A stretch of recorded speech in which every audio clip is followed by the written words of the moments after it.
Okay, XJ-S handbrake caliper disassembly. This has already been partially disassembled, but this is how it all goes together. So if it were all tightened up, it would all be in alignment.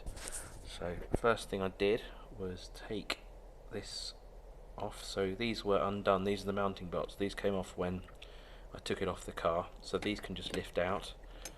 They've got a lock. Let's pull that out. Got a lock tab, and you've got that weird forked shaped piece of metal there. Next thing I did was took this pin out. This pin was through that hole, and it locks this bolt in place, so it locks that to that in effect. Once that was out, I could unscrew this, and that bit came out. Note that the pads are pushed in from below here, and they're retained by those little nut and bolt. So the pad has a slot, and that slots over this thing here.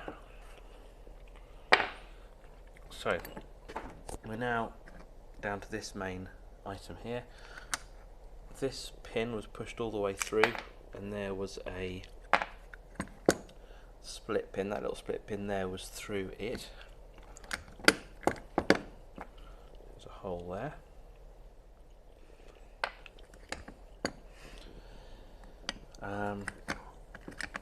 Once that's tapped out, this bit's then free.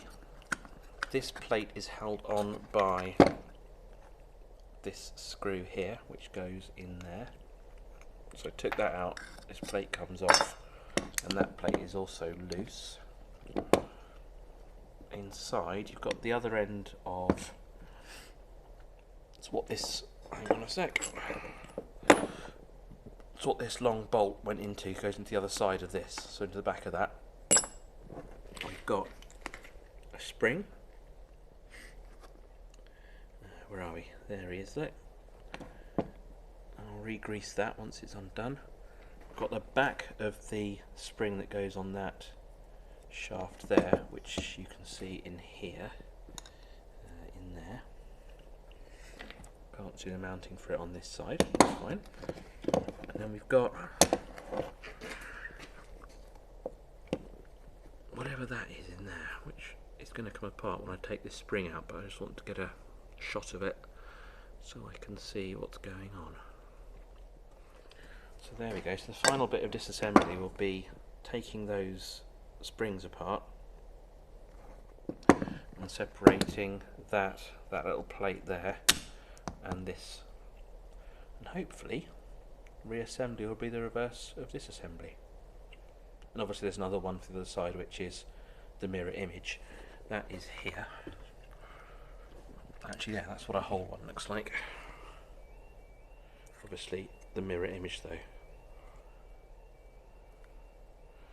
Note that one of the brake pads has actually fallen off in use, showing that it was long overdue. You can see that split pin. Ah, that goes through the head. Look, I wonder what that went through. So that goes through the head of that bolt. Makes a lot of sense now, doesn't it? Right. Let's take the rest of it apart then.